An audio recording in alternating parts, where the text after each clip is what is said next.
El ritmo de cambio actual, impulsado por las nuevas tecnologías y aplicaciones que están transformando lo que conocemos como normal, es más rápido que la habilidad natural de la humanidad de cambiar. La industria financiera en América Latina se enfrenta particularmente al desafío de cambiar, de transformarse, de adelantarse al tren tecnológico que avanza a toda velocidad. Para transformarnos, debemos aprender nuevas maneras de operar, de comunicarnos y de comportarnos. Debemos desafiar nuestros prejuicios, nuestras creencias heredadas y abrazar las posibilidades que brinda la innovación, por nuestros clientes, nuestros colaboradores y por nosotros mismos. Y lo más importante, debemos aprender unos de otros. Y es por eso que FinTech Américas creó FinTech Américas TV, el canal de eventos digitales de FinTech Américas, que ofrece semanalmente la programación más completa y relevante sobre transformación digital para la industria financiera en América Latina. Desde nuestras conferencias virtuales semestrales, los deep dives sobre temas críticos, hasta Inside Access, nuestra reconocida serie de webinars sobre tecnologías de vanguardia que marcan la diferencia, FATV está siempre encendida.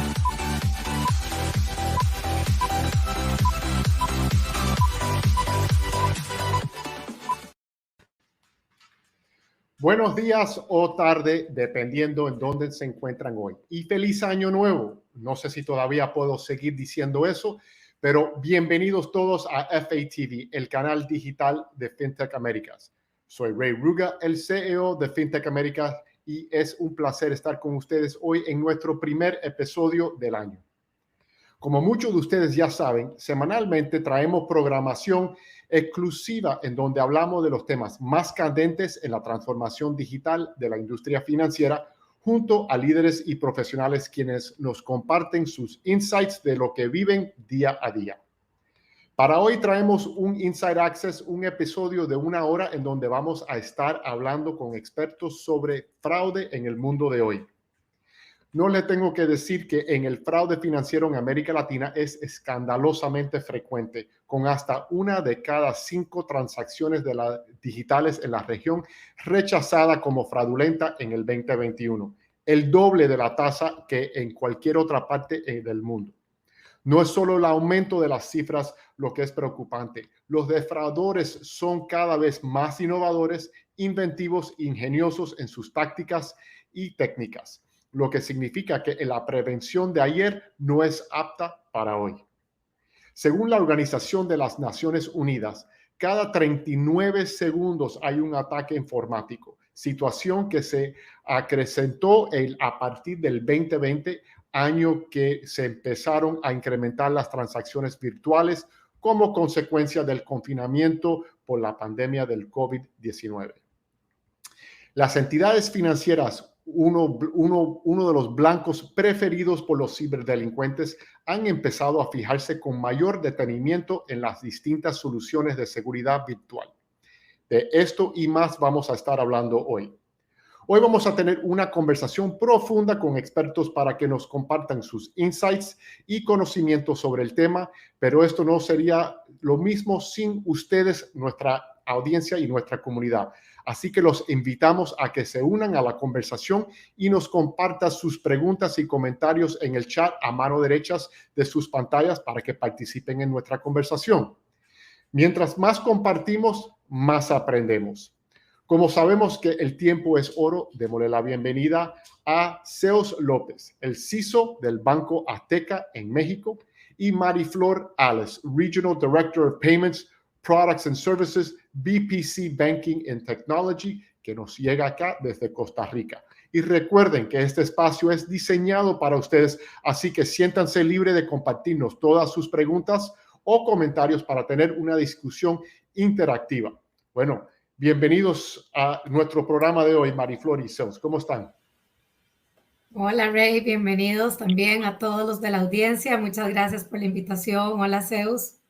Hola Ray, hola Mariflor, buenos días y gracias por la invitación. Esperamos poderles dar mucho valor a todos los que nos están acompañando. Bueno, yo estoy seguro de eso. Bueno, y para comenzar, creo que fuera valioso si podemos darle un marco de lo que estamos hablando. Mariflor, si nos pudieras dar una breve descripción de lo que es el perfil del defraudador y lo que está sucediendo en el mundo en estos momentos sobre este tema. Claro, Ray, muchísimas gracias. Bueno, nosotros como proveedores de tecnología para la industria financiera nos dedicamos también a entender cuál es ese perfil del defraudador, en qué áreas ellos están trabajando y obviamente a dónde realmente se están viendo los ataques. Si me puede mover por favor el siguiente slide. Hemos visto históricamente cómo se han evolucionado todos estos ataques desde lo que históricamente conocíamos en nuestro día a día como ataques por transacciones con cheque, que eran medios de pago antiguos o utilizados anteriormente. Cuando entraron las tarjetas, distintos ataques específicos orientados al uso de las tarjetas de crédito, débito, los medios de pago y otros tipos de ataques que han ido evolucionando a lo que hoy conocemos como social engineering, ciberataques y entrando ya a temas muchísimo más sofisticados con el conocimiento del cliente. Cuando nosotros hablamos, y ahora Zeus nos va a comentar, cuando hablamos de Know Your Customer o conozca a su cliente, que es parte de los procesos que las entidades financieras han implementado para poder dar mejor servicio, dar mejores soluciones, también los defraudadores hacen lo suyo con el conozca a su cliente para poder entender cuál es su comportamiento de uso, cuál es su perfil de usuario en el sentido de límites de consumo, cantidad de transacciones o interacciones que hacen a la hora de hacer compras y a partir de ahí empiezan a hacer todos los ataques que han ido evolucionando conforme también los productos bancarios han evolucionado. Y en el siguiente slide, pues solo para que nuestra audiencia tenga un poquito de información estadística de cómo se ve el mapa, digamos, a nivel global. Si me mueven, por favor, a la siguiente lámina, tenemos ahí cómo se están viendo los efectos de de los ataques o fraude a nivel global en distintas áreas, tanto a nivel de impacto en las entidades financieras. Por ejemplo, abajo vemos que un 68% de entidades financieras les ha tomado meses para entender de dónde vienen esos ataques o a dónde han habido fugas de información que generan ataques que además obviamente tienen un impacto a nivel económico. 3.6 billones en money laundering a través de sistemas financieros globales, distintas multas que también se aplican a las entidades financieras porque lamentablemente, y Zeus igual ahora nos vas a comentar del lado tuyo, pero cómo realmente esto no solamente impacta al usuario final, al cliente de la entidad financiera, sino que la entidad financiera como tal debe cubrir, ¿verdad? Con imposiciones, digamos, de multas y demás por, entre comillas, incumplimiento de métodos de seguridad para poder proteger a sus clientes. Entonces yo creo que estamos frente a una epidemia, llamémosle después de la pandemia también, en temas de fraude, a donde tenemos que buscar diferentes métodos y bueno, vamos a hablar en la sesión de hoy un poquito más a detalle de cuáles son esas tecnologías, cuáles son esos procesos y esas diferentes acciones que podemos tomar para poder prevenir el fraude. Mariflor, y creo que para nuestra audiencia, aquí no estamos hablando de un muchacho con un laptop o sí, estamos hablando de algo un poco más industrializado acá, utilizando tecnologías avanzadas, ¿no? Totalmente, totalmente. Inclusive ya son grupos de crimen organizado, ya inclusive a nivel de gobiernos en muchos de los países hay áreas específicas dentro de la policía, dentro de todas las entidades de inteligencia para poder identificar estos grupos de crimen organizado, donde realmente estas personas tienen también la tecnología, los recursos y la organización, o sea, una estructura organizacional totalmente armada para poder buscar cómo entrar a hacer ataques, no solamente a las entidades financieras, obviamente hemos visto ataques de información hacia otro tipo de entidades de gobierno, entidades públicas en muchos países donde también su información se ve afectada. Entonces, la organización que hay detrás de esto no solamente va hacia un impacto en afectar a un cliente con un producto financiero, sino va todavía más allá. Hay toda una inteligencia que se está generando y pues para la cual nosotros tenemos que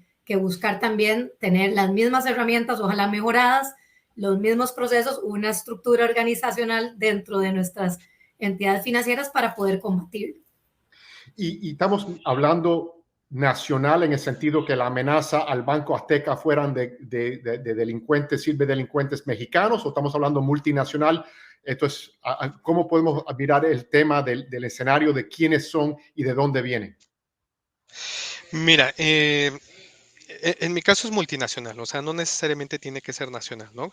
Como bien comenta Mariflor, y ahí coincidimos totalmente, ya no es solo un muchacho, son grupos de crimen organizado, pero creo que el fondo va mucho en sensibilizarnos, ¿no? Primero es, en el mercado negro, el dato personal tiene un costo, ¿no? O sea, puede ir, dependiendo de qué tan completo esté, ¿no? O sea, puede ser desde 200 pesos hasta 3,000 pesos, por ejemplo, en México, ¿no? Pero ¿qué pasa con ese dato? Dices, pues, ¿quién va a pagar por ese dato? Pero si son 100,000 registros, ya son 300,000 pesos, medio millón de pesos. ¿Qué dices? Venderlo, y ¿qué pasa? El retorno de inversión es muy alto, por eso el crimen organizado hace por robar datos y por venderlos. Y el que los compra pensando en una alta retribución. ¿Por qué? Porque hacen ataques de phishing, de ingeniería social para hablar.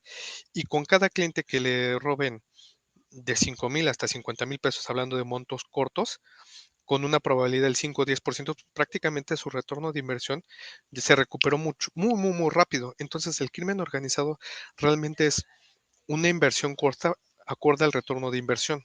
Por eso nosotros tenemos que trabajar en estrategias, como bien comentaba María Flor, de que ya no nada más sea una iniciativa de las empresas, ¿no? Sino que sea una preocupación a nivel gobiernos y a nivel colaboración, ¿no? Que todos tengamos también nuestras áreas de Cyber Threat Intelligence para buscar dónde están los malhechores, qué se está hablando de nosotros, cómo podemos contrarrestar parte del golpe, porque al final de cuentas, hablando como si fuéramos en un partido de fútbol, somos como un portero contra cientos de delanteros atacándonos, ¿no? Y de distintas formas, con distintas técnicas. Algunos son los que roban información, otros son los que las venden, otros son los que la explotan. O sea, son muchos grupos que cada quien tiene su especialización. Una Y es a pregunta, nivel nacional. algo que has mencionado acá,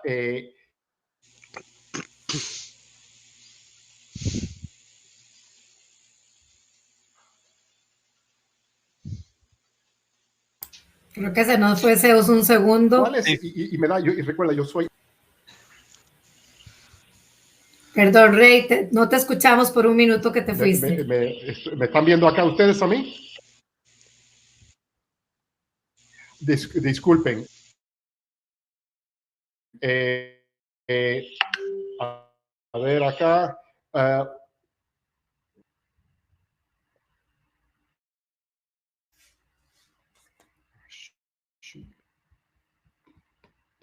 ¿Me están escuchando?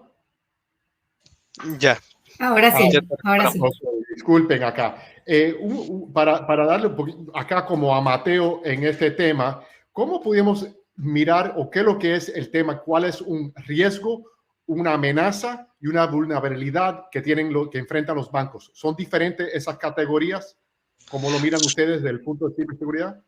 Como tal, sí son tres diferentes, pero al final de cuentas forman parte de la cadena de ataque o de un vector de ataque, ¿no? O sea, realmente la amenaza son todos los actores que pudieran tratar de explotar, digamos como hackers, o que pudieran afectar un terremoto. Todas esas son amenazas, ¿no? Una vulnerabilidad es un hueco en un sistema. Ajá. En este caso, bueno, que se te vaya la luz por un terremoto, ¿no? Y el riesgo ya es la probabilidad de que esa amenaza pueda realmente materializar esa vulnerabilidad. Entonces, realmente lo que estamos haciendo todas las organizaciones en comunes, nunca vas a llegar a ser el óptimo. Bueno, acorde a una organización, dicen, mi óptimo va a ser esto, ¿no? Reducción de riesgo a cierto porcentaje, a cierto nivel, que ya trabajes con un apetito de riesgo, ¿no? Obviamente, pues siempre lo que hoy es seguro, por ejemplo, en un mes, 2 meses, tal vez no sea tan seguro. Entonces, la mejora continua y evaluación te va a permitir actualizarlo, pero también hay que medir el riesgo, ¿no? El costo de también actualizar o cerrar esa vulnerabilidad respecto al riesgo realmente representado, ¿no? Ahora, todas las áreas de riesgos, de fraudes, de seguridad, tenemos que medir esto por el impacto al negocio, porque también ya tiene un costo. O sea, regularmente los que empezamos muy agnósticos es, se cierra y no quiero vulnerabilidad. y no éramos tan flexibles a entender el negocio y también nosotros saber explicar de una manera coloquial al negocio para sensibilizar del cierre de vulnerabilidades, que ahora ya es más bien el cierre del riesgo o minimización del riesgo. Hay el tema de la amenaza a los sistemas de tecnología, pero también tenemos, como habías mencionado, phishing, que es los clientes y los mismos empleados. ¿Cómo ustedes en Banco Azteca enfrentan para tratar de disminuir ese riesgo que viene desde la interacción humana de los clientes y los empleados? Bueno, es que son dos cosas. Uno, los riesgos tecnológicos, que los separamos mucho en la parte de los sistemas, y en el riesgo humano, ¿no? Obviamente hay que dar las herramientas para que sea difícil que llegue un ataque de ingeniería social hacia nuestros colaboradores o hacia nuestros clientes, ¿no? Es lo primero. ¿Qué cosas? Digo, hasta hacia usuarios internos, poder hacer filtrado de contenidos y de correos que pudieran ser maliciosos, que es la parte de filtrar, parte de la tecnología.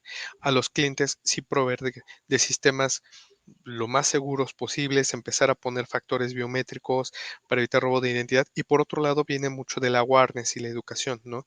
Que internamente le digamos al cliente, llamadas de este estilo, raras, por favor son sospechosas, regularmente debes de tener un patrón de reconocimiento de que estás hablando con una persona real y a veces inclusive ejercicios internos de ingeniería social. ¿Para qué? Para ver dónde están nuestras debilidades o fortalezas y estar haciendo más fuerte la organización internamente. Y externamente, pues obviamente comunicación constante con el cliente de nosotros no te pedimos esta información, no te vamos a llamar por esto. En este caso, regularmente, siempre se dice que el eslabón más débil es el ser humano por la parte de ingeniería social porque tendemos a confiar, ¿no? Y si haces el awareness correctamente, realmente tu eslabón más fuerte se puede ver, puede ser el humano, ¿no? Y cuando tu eslabón fuerte es el humano, vas a llegar a tener la capacidad inclusive de hasta que el riesgo tecnológico baje, o sea, que tengan la conciencia de sensibilizarse y decir, tengo que tener estos sistemas bien optimizados, jardinizados. O sea, el awareness tiene mucha relevancia por el cambio de mindset para que todos hagan bien las cosas y darle un mejor servicio al cliente. Y el cliente sea seguro no nada más a nivel bancario, ¿no? A nivel personal también. O sea, con sus cuentas de correo, con su línea telefónica, no solo a nivel bancario. Eso nos daría una cultura mejor que nosotros trabajemos en ello. Sí, yo creo que Zeus, todos estamos... perdón, Vale, Ray, y no, para agregar, definitivamente estoy muy de acuerdo con lo que estás hablando del awareness y con las campañas de educación. O sea, realmente la mayoría de las veces que vemos ataques a personas a través de su entidad bancaria es por esa confianza que estás diciendo. Nos confiamos de que el que nos llama por teléfono es el ejecutivo del banco y por lo menos acá en Costa Rica hay toda una red organizada desde las cárceles a donde te llaman y suena como si estuvieras hablando con la línea del banco, con la persona del servicio al cliente, te da toda la información personal que uno conoce, porque seguramente ya se la vendieron, como mencionaba Zeus, y la tienen a mano y uno confiado responde sí, sí, sí, y hay más de una persona que después dice, me estafaron, me llegó un link al cual le di clic y me sacaron la plata de la cuenta o una serie de cosas a donde realmente la campaña de educación yo creo que es un factor clave en las entidades para que las personas puedan ser el primer filtro para cualquier ataque que hoy estemos recibiendo. Yo creo que la tecnología trata de ir al ritmo, ya sea de lo que está sucediendo a nivel de negocio, junto con lo que sucede a nivel de fraude, pero no es infalible si las personas no toman esas primeras acciones. Y lo he visto en las compañías en las que he estado, donde hacemos esos ejercicios internos que también mencionabas. Te llega un correo de la empresa, ¿verdad? Como Mariflor, te llegó, no sé, este correo de tal cosa y uno clic y te sale ¿verdad? Un pop-up de la empresa que es caíste, no te fijaste que no era el email correcto, no te fijaste que los logos venían de verdad, los logos oficiales, o sea, cosas tan básicas que a veces, aunque uno conozca de todos estos temas, nos vamos también confiados a ese tipo de cosas que nos pasan en el día a día. Sí, podemos hablar de que obviamente estamos inundados con todas estas nuevas plataformas, contraseñas, Y nosotros que vivimos de esto, a mí me entran cientos de emails, pero mi mamá tiene 85 años que a veces me dice, ay hijo, mira, me llegó esto y no lo abras. Y ella no tiene una idea. Eso es una de las tareas que tenemos como industria, es ayudar a nuestra comunidad de clientes y empleados de manejar este ambiente tan movido con tanta información que está viniendo a tan alta velocidad. Mira, aquí tenemos unas buenísimas preguntas. Vamos a empezar con Oscar Garavito, que pregunta, ¿cómo están estableciendo los modelos de detección de fraude sin basarse en fraude detectado, sino de manera predictiva? Buena pregunta. Gracias, Oscar. Bueno, yo voy a dar ahí un poquito de feedback con tu pregunta. Definitivamente, una de las tendencias importantes es buscar prevención a través de predicciones, ¿verdad? A través de predicción de comportamiento. Eso se hace a través de tecnologías como Analytics, que se utilizan en Machine Learning, o otras herramientas que ya automatizan el comportamiento esperado del usuario. Entonces se toman datos y hay todo un tema de manejo de datos. Yo creo que los que estamos en la industria hemos visto cómo mucho de lo que se genera como soluciones está basado en data, ¿verdad? Y cuando hace unos años hablamos de Big Data, bueno, teníamos datos, ¿qué hacíamos con estos datos?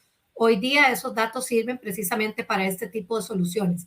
Poder tomar un histórico de comportamiento de una persona y decir, bueno, Mariflor tiene este comportamiento, normalmente utiliza este producto desde estos dispositivos, desde esta geolocalización, empieza a combinar una serie de elementos de mi comportamiento diario o mi comportamiento histórico, que eso se alimenta pues con data que normalmente las entidades financieras manejan del cliente que ya conocen, y poder entonces tener una predicción de cómo serían esos comportamientos. Si vemos un comportamiento distinto al que ya tenemos en la predicción, se generan las alertas y tomamos una acción al respecto. Eso se hace pues con una serie de algoritmos, y hay toda una tecnología, digamos, ya matemática, inclusive lógica, estadística detrás. Se combinan todos estos datos para poder crear de manera rápida, porque son muchísimos datos que se están utilizando. Hoy día, en la parte técnica, digamos, se utilizan elementos como los endpoints o los IPs de donde están las computadoras conectadas o los dispositivos móviles, y se empieza a generar toda una serie de elementos que con estos algoritmos pueden generar esa predicción. No sé, tal vez Zeus, de tu lado, ¿cuál es la experiencia que tiene el banco también en este tipo de modelos? En este tipo de modelos, digo, regularmente lo que hacemos es, el predictivo sirve mucho, pero son modelos de Machine Learning la mayoría, porque si no, no te da manera, o sea, el factor humano no te daría manera, o sea, es empezar a implementar la parte de Machine Learning, y la parte preventiva es muy importante en el sentido de, o sea, puedes generar parte predictiva, pero ya ir más allá del ecosistema del pago, ¿no? Y del fraude del pago, sino decir es que hagas un mapa de dónde están mis datos y cuáles son los datos que me quieren robar, para predecir que no vayan a atacar a mis clientes, que es más de la colonia de custodia del dato, y con una estrategia pensada más en, no por cumplir una legislación o un compliance, ¿no?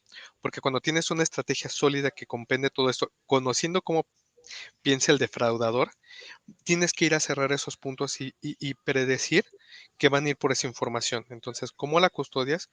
Para que nada más sea un chispazo, así como cuando te hablamos de Banco del Atlántico, ¿no? Y yo ni siquiera soy cuentaviente del Banco del Atlántico.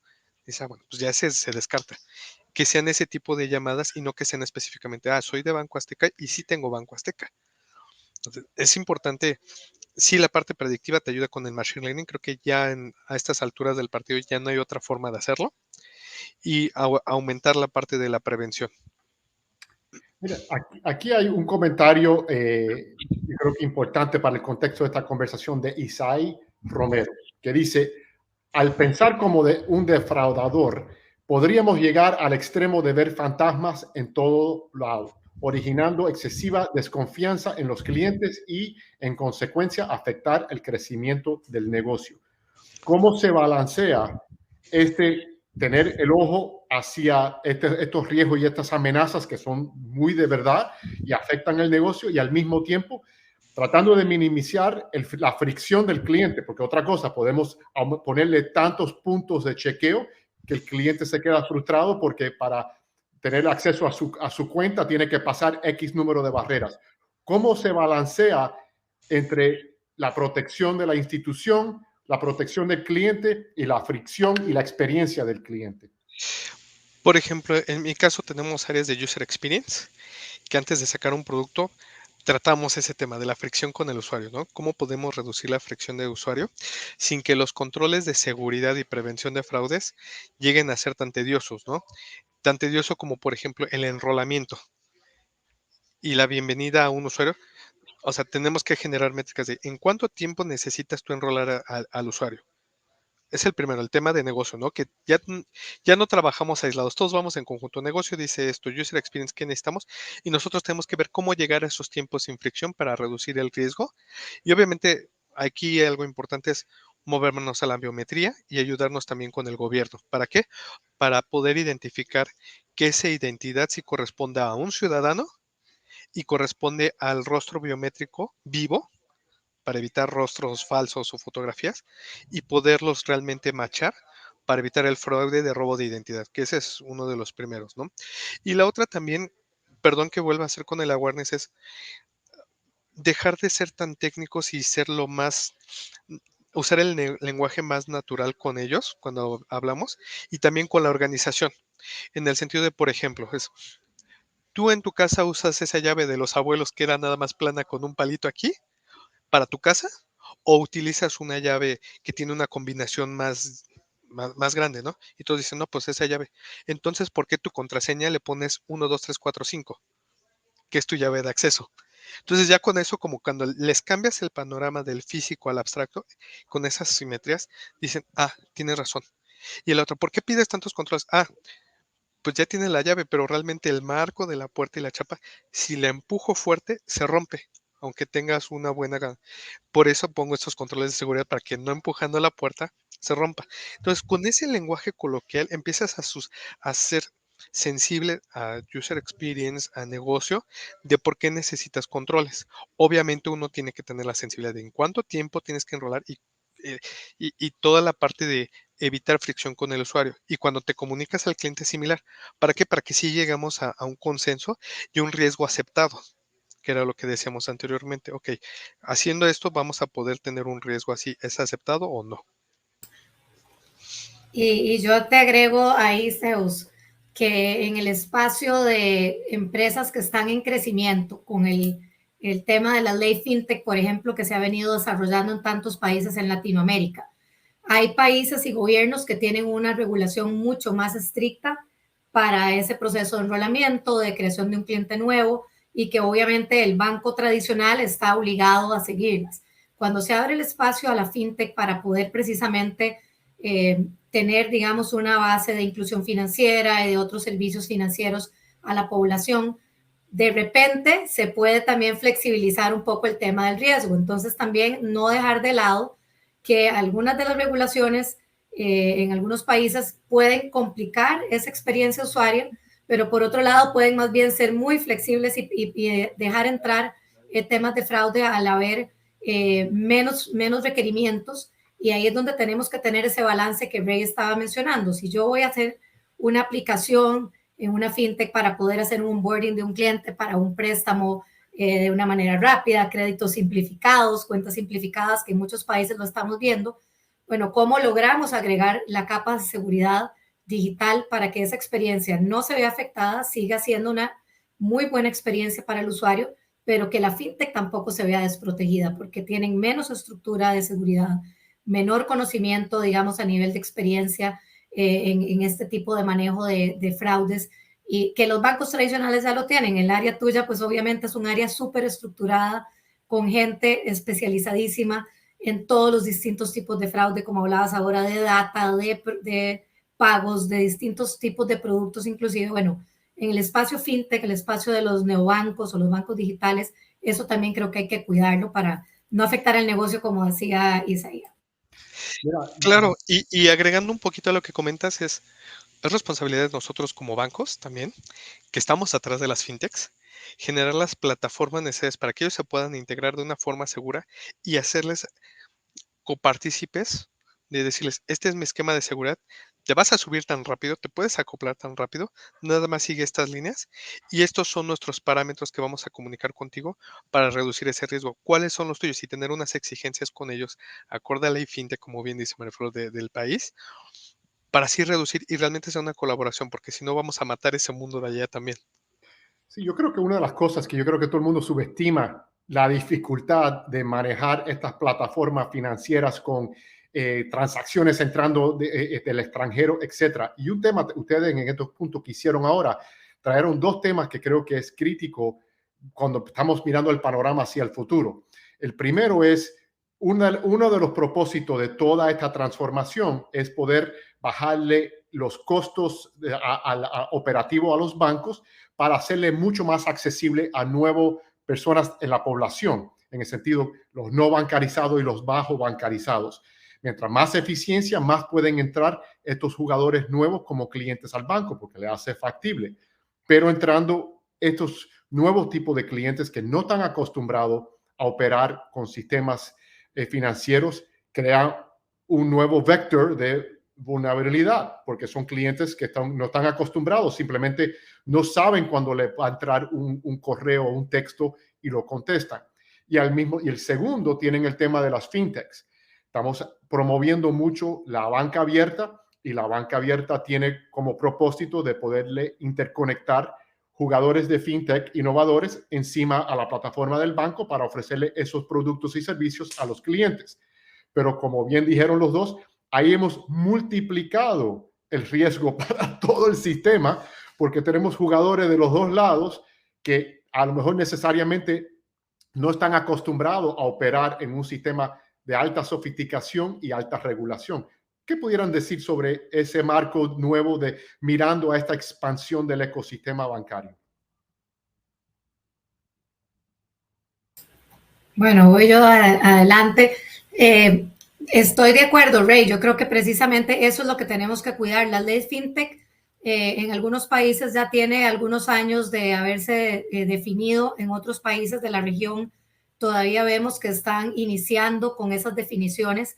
Entonces yo creo que parte de lo que hay que incorporar en ese tipo de normativa o de reglas, lo que decía Zeus, no es limitar para nada el crecimiento, precisamente se está impulsando el tener nuevos participantes en lo que llamamos las nuevas economías a las que queremos entrar. Bueno, entonces, ¿cuáles son esas reglas por lo menos mínimas para poder tener el balance entre una banca abierta, unas capacidades de lo que llamamos hoy embedded finance, ¿verdad? Para poder agregar servicios financieros a través de otras plataformas, pero ¿cuáles son las reglas mínimas para poder proteger al final al consumidor final? Yo creo que esto se trata de proteger al consumidor final, asegurarse que las personas que hoy no tienen una relación con una entidad bancaria, que les da miedo o no tienen inclusive los medios a nivel de historial de crédito o de conocimiento de una entidad financiera y que son los clientes a los cuales estamos tratando de traer al sistema formal, ¿verdad? Ya sea a través de una fintech o a través de unas plataformas a las que le agregamos servicios financieros. Bueno, ¿cómo les damos esa tranquilidad para que sepan que su dinero va a estar resguardado, que sus productos financieros van a tener una usabilidad importante para este segmento y que además tiene la protección que se requiere para no ser víctimas de una estafa o de un fraude? Yo creo que estamos entrando a una charla donde esa parte de la población que hoy día en Latinoamérica sigue siendo la base de la pirámide, una parte muy grande de la población a la cual todas las entidades financieras quieren llegar. Bueno, ¿cómo les damos esa confianza, verdad? Tanto a nivel de experiencia de usuario como a nivel de seguridad, porque personas que hoy tienen limitados sus fondos para poder realizar transacciones, entonces dicen, mejor sigo teniendo la platita debajo del colchón, ¿verdad? Como decimos acá en nuestros países, y mejor saco y hago transacciones en cash, porque al final yo recibo hoy mi cash y lo voy a gastar en 1 o 2 días o en menos de una semana, porque al final lo que quiero es cubrir mis necesidades básicas. Si yo quiero darle una mejor experiencia, agregar servicios para este segmento de la población, bueno, busquemos ese balance, asegurémonos que, decía Zeus hace un rato, en todos los frentes, sector gobierno, sector regulador y obviamente el sector financiero, podamos tener un acuerdo para que esto realmente sea viable y que tenga sentido para toda la población, al final para el usuario, que es a quien realmente le estamos dando el servicio. Mira, aquí tenemos un comentario y una pregunta de Víctor Caletti. Vamos a empezar primero porque habla un poco de los temas que hemos estado hablando acá. Dice, hola, cuando hay un fraude, los bancos creen que siempre tuvo la culpa su cliente, quien comprometió la seguridad, en lugar de ver hacia adentro y mejorar la seguridad. Ojalá, Víctor, con esta conversación y los puntos que ha hecho Mariflor y Zeus, de un poco de decir que no, yo creo que los bancos están tratando de mirar el tema, pero vamos a seguir y podemos volver a ustedes dar su opinión sobre el comentario. Y después Víctor pregunta, ¿cómo debe ser el documento o documentos que al cliente le acrediten que él fue el responsable? Él no va a entender los bitácoras o logs de operación. Ok, de acuerdo. En eso tienes toda la razón en el sentido de que pues él no va a entender de logs y hay que traducirle, ¿no? Obviamente también esta evidencia, todos caemos en regulaciones. Primero, antes que nada, los bancos no nos regimos solos, los bancos no se rigen solos, están bajo regulaciones y tienen que esclarecer cualquier problema de un fraude ante cualquier cliente que así lo requiera. Es lo primero, ¿no? Porque si no, no tendría licencia el banco para estar operando si no aclara tal cual esos fraudes que los clientes están reportando, ¿de acuerdo?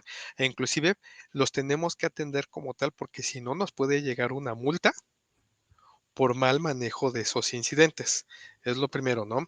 Lo segundo, obviamente, sí estamos obligados normativamente, y más bien yo lo digo de otra forma, estamos comprometidos a tener que explicarle al cliente, a ver, esta transacción se hizo tal día, tal hora, en tal lugar, y se hizo con esta contraseña, en esta fue la geolocalización, y obviamente eso prácticamente da la claridad de todo. Nos ha tocado casos muy tristes de que pues prácticamente dice, pues yo estaba dormida, yo no lo hice y un muchacho puso la huella en el teléfono de la señora dormida y se puso a transaccionar, ¿no? Detalles de ese estilo, pero, o sea, ¿a qué grado a veces tienes que llegar para hacer eso? O hubo un cambio de dispositivo y le decimos, oiga, usted aceptó, le llegó el mensaje de que cambiaba de dispositivo, aceptó el cambio de dispositivo de su cuenta. Llegaron estas notificaciones y nos llegó el acuse de recibo de que sí los abrió y no se reportó ningún incidente. O en otras ocasiones nos pasa que los clientes dicen, oigan, recibí tal notificación y quiero aclararlo. Inmediatamente se bloquea, se hace un bloqueo soft de la cuenta y se le asiste al cliente, ¿no?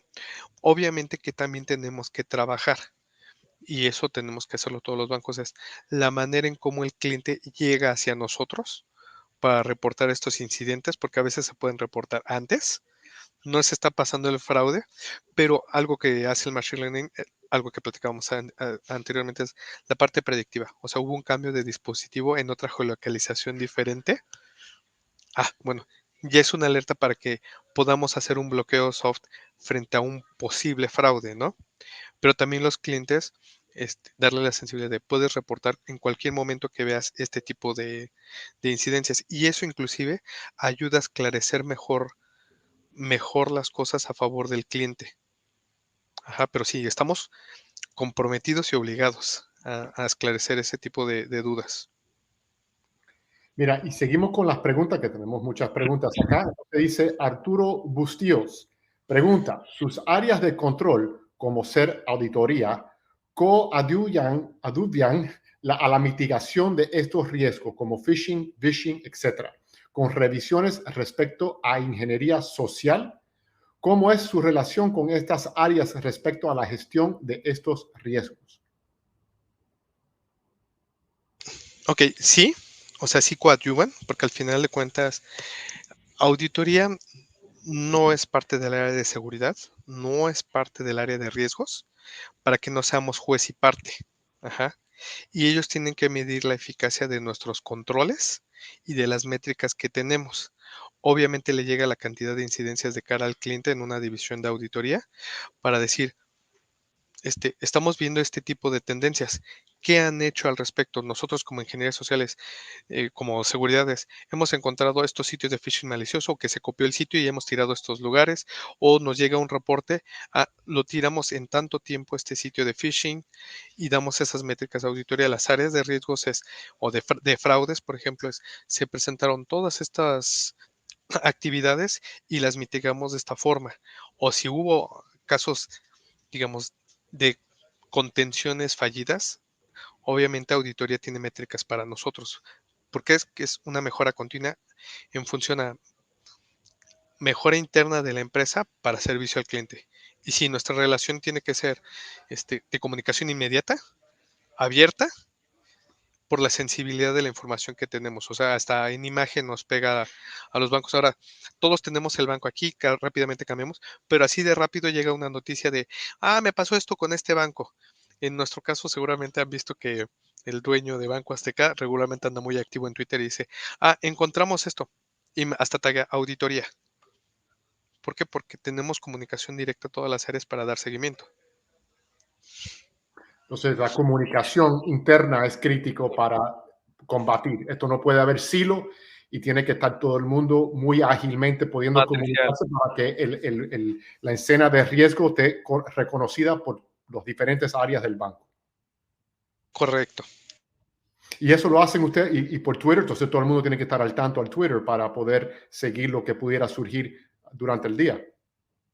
Sí, correcto. O sea, desde calificaciones de la app en las stores de Google o de Apple, ver cómo taguean las aplicaciones, si se quejan por algo en específico, y mandarlo al área de incidencias para mejora, los de Twitter con auditoría o dependiendo cómo caiga, pero sí tener comunicación constante y dar atención.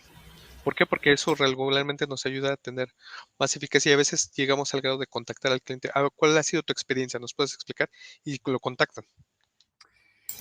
Yo creo que, Ray, ahí también para el banco hay un tema de riesgo reputacional, ¿verdad? O sea, es muy importante que las áreas de servicio y las áreas que interactúan con una estructura, digamos, de fraude, que al final también es un área de servicio hacia el cliente, pueda dar atención en los comentarios que hemos estado escuchando, bueno, de que el cliente sienta que no siempre es el cliente el que tiene el problema, sino que el banco obviamente está para apoyar y resolverlo, porque así como en segundos el banco puede recibir muy buenos comentarios de su servicio, lo decía Zeus hace un momento, en segundos te destruyen la reputación hoy día en redes sociales, lo acabamos de ver recientemente en los temas de la farándula, ¿verdad? Cómo esto se vuelve viral en momentos, porque tal vez una persona dijo, tuve esta mala experiencia con el banco, no me atendieron, no me respondieron, y eso al final le genera un riesgo reputacional y por supuesto de servicio o pérdida de credibilidad que ninguna entidad financiera regulada, como decía Zeus, pues se puede arriesgar a que eso suceda, ¿verdad? Yo creo que todas las áreas dentro de una entidad financiera estructurada saben que deben apoyar este tipo de iniciativas y pues a la final igual es cuál es esa experiencia para el cliente a donde yo me siento seguro, a donde tengo un apoyo, un respaldo de mi entidad financiera, porque si no la tuviera, pues entonces nuevamente mejor no pongo el dinero en una entidad sólida, sino que lo guardo en mi casa, ¿verdad? Y yo creo que eso se vuelve como yendo a los basics de cómo ha evolucionado todo el tema de manejo de dinero, inclusive a las nuevas formas de manejar dinero hoy, hasta con criptomonedas y otro tipo de tecnologías que también tienen otros riesgos. Hoy hay una responsabilidad muy grande en el manejo de este tipo de experiencias. Y creo que es importante de enfatizar para nuestra audiencia bancaria que es preferible asumir que el público no le va a dar el beneficio de la duda. El público, desde político a los consumidores, siempre tienen a la mira a la banca y siempre la reputación es protegerla. La verdad que va a estar en las manos de las mismas instituciones. Tenemos acá otra pregunta. A ver, y esta es de Cindy María Agüero. ¿Cómo le ha ido con los falsos positivos, reconociendo que las herramientas tienen una curva de aprendizaje para predecir? Mariflor, no sé si es algo que quisieras comenzar. Sí, claro. Bueno, igual, los falsos positivos se generan precisamente cuando, por un lado, no tenemos bien ajustados nuestros sistemas tecnológicos, ¿verdad? Muchas veces eso es una combinación de varios factores. Uno es cómo tenemos definidas las reglas de fraude o de control de fraude y de riesgo dentro de las herramientas. Cuando eso no está bien ajustado, se generan falsos positivos, que es básicamente alertas que no están realmente sustentadas en la realidad, sino que generan más bien una sobrecarga de trabajo en un área de operaciones, a un área de control de fraude, donde tienen que atender casos que realmente no son verdaderos. Y por otro lado, es también un tema de experiencia, del conocimiento de ese cliente en su comportamiento y en su histórico. Normalmente las herramientas de control de fraude se alimentan de diferentes fuentes. Una es esas reglas que hoy utilizamos para definir las alertas, ¿verdad? Las alertas que se generan a través de la tecnología vienen dadas de unas reglas que nosotros configuramos o definimos y decimos, bueno, Mariflor, por ejemplo, normalmente viaja a estos países por trabajo, conocemos que este es el comportamiento y vamos a generar unas reglas que generan alertas si, por ejemplo, nos salimos de ese conocimiento de el perfil. Hay varias otras técnicas que es lo que llamamos el customer profiling, ¿verdad? O el perfil del cliente, que se asocia mucho a lo de conozca a su cliente y que también se alimenta de esa data que hablábamos hace un momento. Cuando nosotros no tenemos una data que sea certera, cuando no ajustamos las reglas basados en un conocimiento del cliente y cuando nuestro equipo, digamos, que administra las reglas tampoco tiene una experiencia del perfil de su consumidor, del perfil de su portafolio de clientes, entonces se generan casos como los falsos positivos. Aquí realmente, como estaba diciendo Cindy, bueno, las herramientas tienen una curva de aprendizaje para predecir, pero también vienen de la data que nosotros estamos poniendo dentro de esas herramientas y cómo esa data la configuramos para que pueda generar información lo más cerca a la realidad del comportamiento del usuario. En mi experiencia, por lo menos, nosotros nos enfocamos muchísimo, BPC, en el tema de herramientas para prevención de fraude en los medios de pagos o distintos tipos de transacciones de pagos, obviamente en el ecosistema financiero. Y hay cierta información que ya se conoce a nivel de industria, ¿verdad? Más o menos, por ejemplo, si al cliente le damos un perfil de producto Black o Signature, las tarjetas de más alto consumo, ¿cuál es el perfil de ese cliente para yo poder ajustar mis reglas y poder generar alertas y control de fraude para ese perfil del cliente? Muchas veces lo que Cindy menciona se relaciona pues a que tal vez no tenemos bien definido ese conocimiento del cliente, de su perfil y su histórico, ¿verdad? Entonces, por eso también entran a jugar ahorita las herramientas que automatizan muchas de esas decisiones, no están tanto en manos de las personas, sino que se basan en esos algoritmos que vienen de data que ya conocemos, ¿verdad? Entonces, igual hay que ubicarse que en algunas empresas arrancamos a veces de cero, no tenemos data, pero Zeus lo mencionaba, esa data también se adquiere, ¿verdad? Y precisamente, pues muchas de las empresas que también hacen procesos pues, de control de datos del cliente, ¿verdad? Que tienen en los históricos, le dan acceso a las entidades financieras a esa data precisamente como para llegar con un poquito más de información antes de entrar en un proceso de análisis de riesgo. Mira, acá Cindy también nos siguió con una segunda pregunta que dice, ¿nos pueden ampliar sobre el uso de las biometrías? ¿Qué les ha ayudado más? Hablamos ya de la biometría de como una herramienta importante para facilitar, para aumentar la seguridad y facilitar la experiencia del usuario. Sí, de hecho, tenemos dos biometrías, ¿no?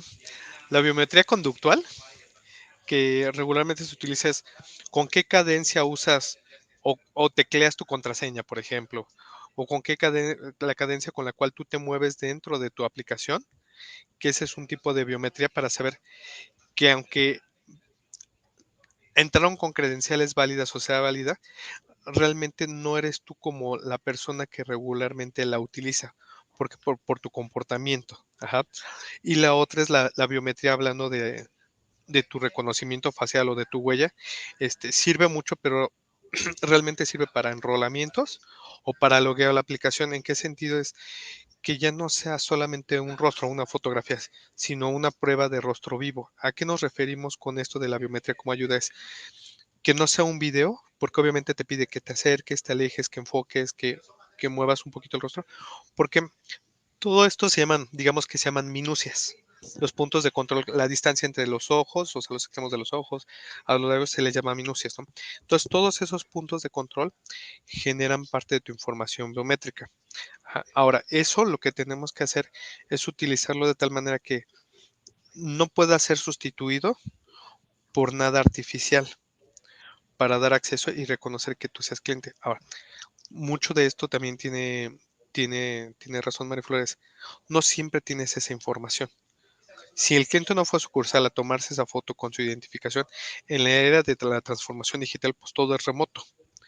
Entonces ahí entra parte de la colaboración, de saber que te puedes conectar a las bases de datos federales, o sea, de una organización gubernamental que tiene capturado con calidad el rostro y otras fuentes más para decir si me hace match con un alto porcentaje para minimizar el error o falsos positivos que comentan de que Zeus es quien se está enrolando, Zeus es quien se está autenticando.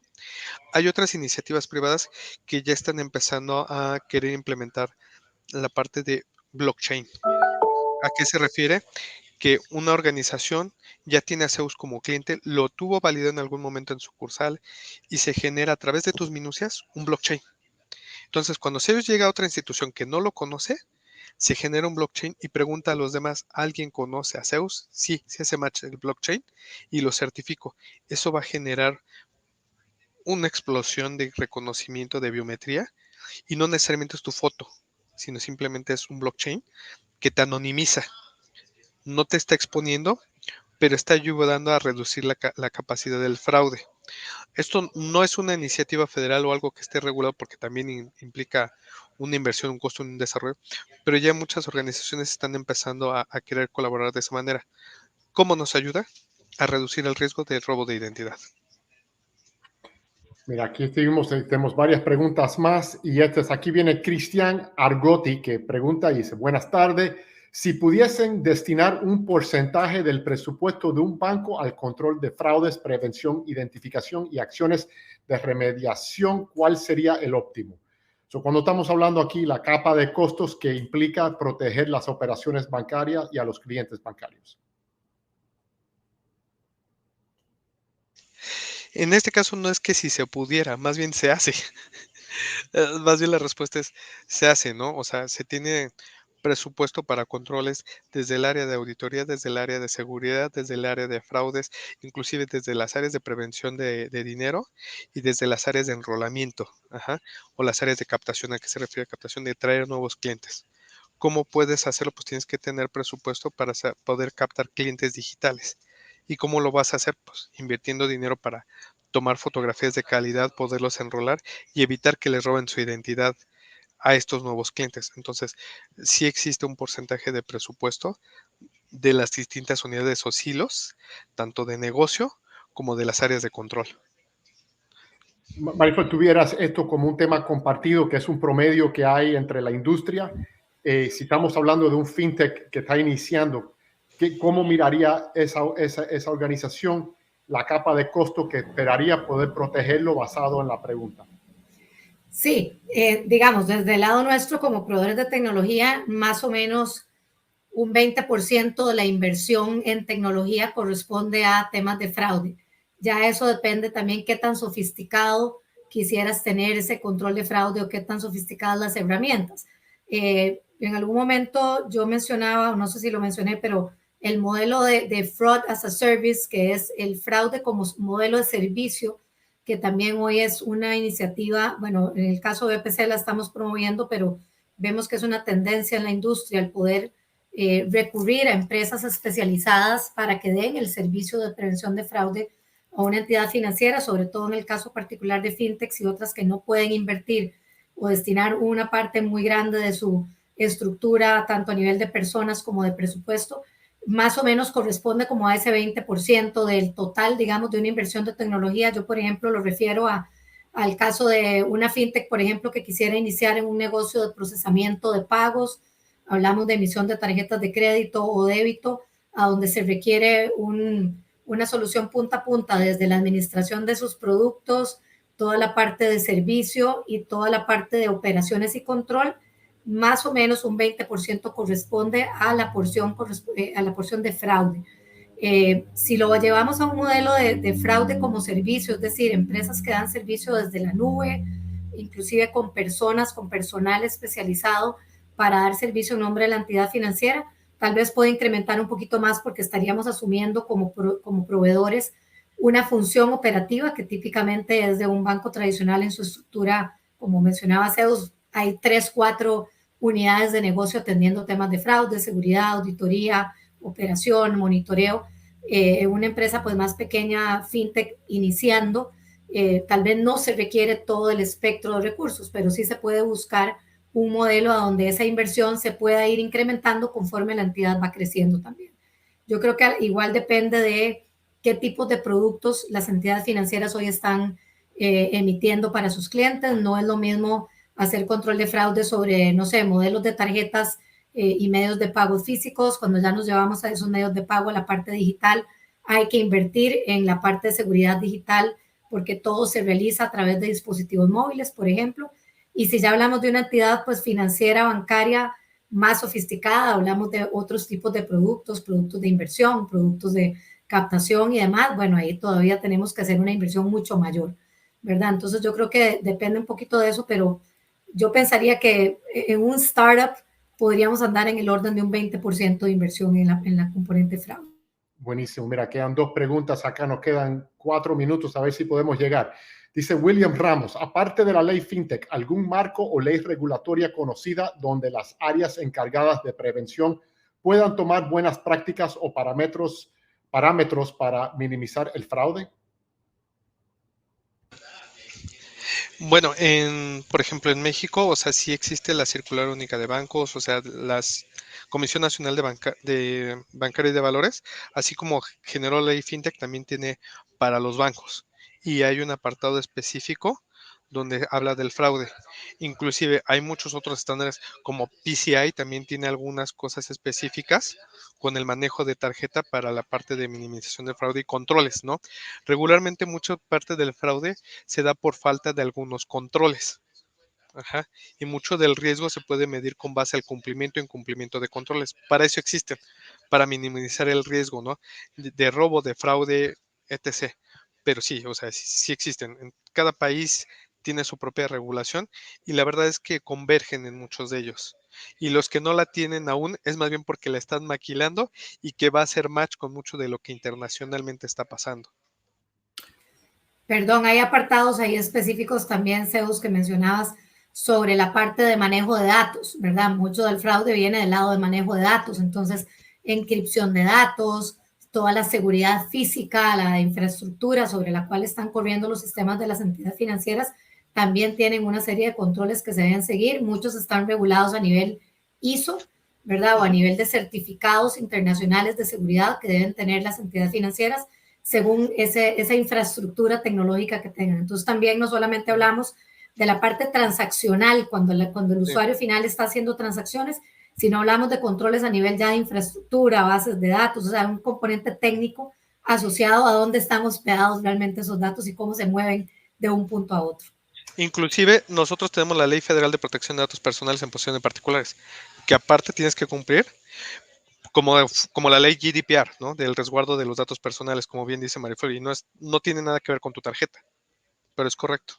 Mira, aquí la última acá que dice Abel Archila nos pregunta cómo poder controlar la mejor forma de los sitios de hosting gratuitos de WebNode, Pantheon Site, etcétera, donde los estafadores los utilizan para realizar phishing. Hoy en día los estafadores están creando cientos de sitios al mes sin control de las entidades bancarias de Centroamérica. Bueno, en este caso regularmente ya se empieza a tener ciertos convenios con ese tipo de empresas para decirles que son marcas registradas de alguna organización, o sea, no nada más para banco, sino de muchas organizaciones y que prácticamente tengas como un certificado de autenticidad. Obviamente también estos sitios ahorita los podrás bloquear, pero después se van a otro sitio, ¿no? En Rusia, en China, van a subir. Tienes que tener los controles para saber si te lo copiaron y también los controles para poderlos tirar. pero, o sea, es una carrera contra el tiempo, como decía Mario al principio, o sea, cuando llegas a este punto ellos están así, y es una carrera que llevas a la par con ellos. Bueno, miren, desafortunadamente se nos agotó el tiempo. Muchas gracias, Zeus y Mariflor, por compartir con nosotros todos sus conocimientos y muchísimas gracias por la audiencia, una audiencia sumamente acá comprometida a la conversación. Es muy agradecido de todas sus preguntas y gracias a ustedes por contestar y tomar el tiempo para contestarle. La verdad que un programa muy, muy, muy valioso para todo el mundo. Muchas gracias, Ray, por la invitación también y gracias a la audiencia por participar con sus preguntas. Gracias a la audiencia. Gracias, Ray, Mariflor. Bueno, y un especial agradecimiento a nuestro partner BPC. Sin ustedes esto no sería posible. Así que si quieren conocer más sobre ellos o profundizar en alguna de las temáticas tocadas hoy a través del chat, les compartimos más información en donde se pueden contactar con ellos. Este episodio fue un gran abrebocas de todo lo que traemos para ustedes este nuevo año en nuestro canal exclusivo de FATV. Recuerde que semanalmente traemos grandioso contenido creado y pensado para ustedes, por lo que les pedimos que por favor diligencien nuestra encuesta que recibirán en sus correos electrónicos, porque no hay nada mejor que nos compartan sus opiniones de lo que quieren ver y cómo podemos mejorar nuestra programación. Continuando con nuestra programación de FATV, el próximo martes 24 de enero vamos a estar hablando sobre cómo revolucionar el core bancario. No se lo pueden perder. Y le queremos contar que volvemos con nuestra conferencia presencial en Miami el 3 y 4 de mayo en el icono Hotel Fontainebleau. Miren esto.